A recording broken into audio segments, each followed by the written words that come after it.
जय श्री कृष्ण दोस्तों, आपका हमारे यूट्यूब चैनल व्रत कथा और कहानी में स्वागत है। मैं आज आपके सामने हरतालिका तीज व्रत की पौराणिक कथा लेकर आई हूँ। यह व्रत भाद्रपद मास के शुक्ल पक्ष की तृतीया को मनाया जाता है। इस दिन भगवान शंकर जी और माँ पार्वती जी की पूजा की जाती है। सुहागन स्त्रियाँ अपने पति की लंबी आयु के लिए यह व्रत रखती है, तो वहीं कुंवारी कन्याएं अच्छे वर के लिए यह व्रत रखती हैं। यह व्रत सबसे पहले माँ पार्वती जी ने ही शुरू किया था। चलिए सुनते हैं इस व्रत की कथा को।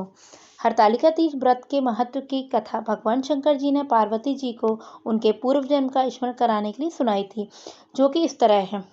वो बोलते हैं, हे पार्वती, तुमने एक बार हिमालय पर गंगा तट के किनारे बालावस्था की आयु में बहुत घोर तपस्या की थी। मुझे पाने के लिए तुम्हारी इस कठोर तपस्या को देखकर तुम्हारे पिता को बहुत दुख होता था।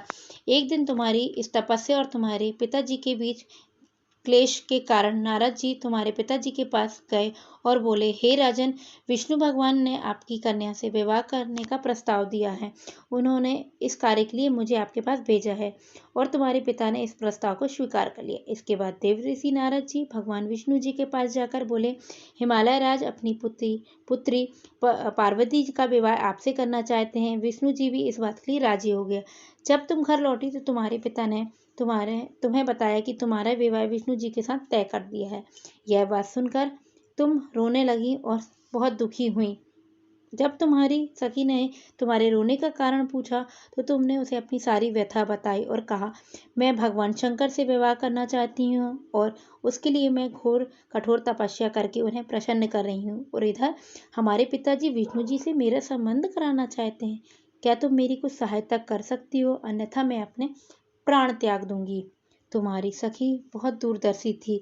वह तुम्हें एक घनघोर जंगल में लेकर चली गई और कहा कि तुम यहाँ पर भगवान शिव को पाने के लिए घोर तपस्या कर सकती हूँ। इधर तुम्हारे पिता हिमालय राज तुम्हें घर में ना पाकर बहुत चिंतित हुए और कहा, मैं विष्णु जी से उसका विवाह करने का वचन दे चुका हूँ। और वचन भंग होने की चिंता में हिमालय राज मूर्छित हो गए। इधर तुम्हारी खोज होती रही और तुम अपनी सहेली के साथ नदी के तट पर एक गुफा में तपस्या में लीन रही। इसके बाद भाद्रपद शुक्ल की तृतीया को हस्त नक्षत्र में तुमने रेता की शिवलिंग स्थापित करके व्रत किया और पूजन करके रात्रि को जागरण किया।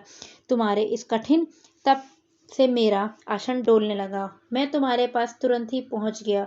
वरदान मांगने का आदेश दिया तुम्हें। तुम्हारी मांग तथा इच्छा अनुसार तुम्हें मैंने अपनी अर्धांगिनी बना लिया और तुम्हें वरदान देकर मैं तुरंत ही कैलाश पर्वत पर चला गया। प्रातः होते ही तुमने पूजा की सामग्री नदी में प्रवाहित करने के लिए अपनी सखी के साथ जा ही रही थी। वहीं पर तुम्हारे पिताजी तुम्हें खोजते खोजते वहां पहुंचे और रोते हुए बोले कि तुमने घर क्यों छोड़ा? तुम्हारे घर छोड़ने का कारण क्या है? तब तुमने अपने पिता को बताया कि मैं तो शंकर जी को अपने पति के रूप में वरण कर चुकी हूँ, परंतु आप मेरा विवाह विष्णु जी से करवाना चाहते थे, इसलिए मुझे घर छोड़ना के आना पड़ा। मैं अब आपके साथ घर इसी शर्त पर जाऊंगी जब आप मेरा विवाह विष्णु जी से ना कराकर शंकर जी से कराएंगे। और आपके पिताजी इस बात के लिए राजी हो गए और हमारा विवाह पूरी रीति रिवाज से कराया।